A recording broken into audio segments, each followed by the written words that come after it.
সন্দেশখালীতে মীনাক্ষী মুখোপাধ্যায় ঘুর পথে সন্দেশখালী পৌঁছলেন তিনি। ডিওয়াইএফআই রাজ্য সম্পাদক মীনাক্ষী মুখোপাধ্যায় সন্দেশখালীতে। এই ছবি আমরা এক্সক্লুসিভ তুলে ধরছি। সন্দেশখালীতে মীনাক্ষী মুখোপাধ্যায় ঘুর পথে সন্দেশখালী পৌঁছলেন তিনি। সেখানকার নির্যাতিতাদের সঙ্গে কথা বলবেন, সাধারণ মানুষের অভাব অভিযোগের কথা শুনবেন। সন্দেশখালীতে পৌঁছলেন মীনাক্ষী মুখোপাধ্যায়, ঘুর পথে সেখানে গিয়েছেন তিনি।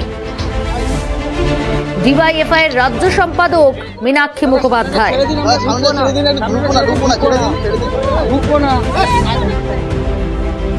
সেখানে স্থানীয়দের সঙ্গে কথা বলার চেষ্টা করছেন মীনাক্ষী মুখোপাধ্যায়।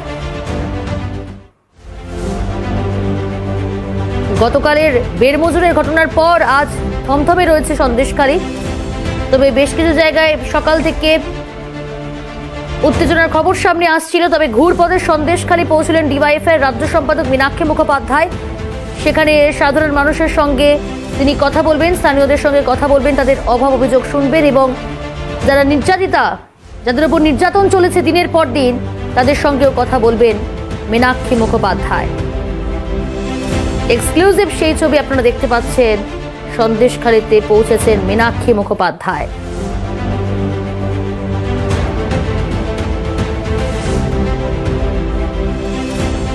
আমাদের সঙ্গে সরাসরি রয়েছে আমাদের প্রতিনিধি শামীম। শামীম, মীনাক্ষী মুখোপাধ্যায় তাকে দেখতে পাচ্ছি ঘুর পথে পৌঁছলেন। এই মুহূর্তে মীনাক্ষী মুখোপাধ্যায় কোথায় রয়েছেন, কি জানতে পারছো, কি কর্মসূচি তার? পুলিশের বাধার সম্মুখীন হচ্ছিল। ইতিমধ্যেই সন্দেশখালীতে এসে পৌঁছেছেন বাম নেত্রী মীনাক্ষী মুখার্জি। তিনি কিন্তু সন্দেশখালীতে এসে পৌঁছেছেন বাম নেত্রী মীনাক্ষী মুখার্জি। তিনি কিন্তু সন্দেশখালীতে এসে পৌঁছেছেন এবং মানুষের কথা কিন্তু শুনতে তিনি রীতিমতো তারা এসে পৌঁছেছেন এবং সন্দেশখালী এলাকার যে পুকুরপাড়া এলাকা রয়েছে সেই এলাকার যে মানুষদের সঙ্গে কিন্তু ইতিমধ্যেই কথা বলতে তার বাড়ির ভিতরে চলে গেছেন এবং ইতিমধ্যেই কিন্তু এলাকার মানুষদের সঙ্গে কথা বলা শুরু করেছেন। একেবারে শামীম, আমরা দেখতে পাচ্ছি পুকুরপাড় এলাকায়, সেখানে আমরা দেখতে পাচ্ছি যে মীনাক্ষী মুখোপাধ্যায় স্থানীয়দের সঙ্গে কথা বলছেন। তিনি কি ঘুর পথে গিয়েছেন সন্দেশখালী?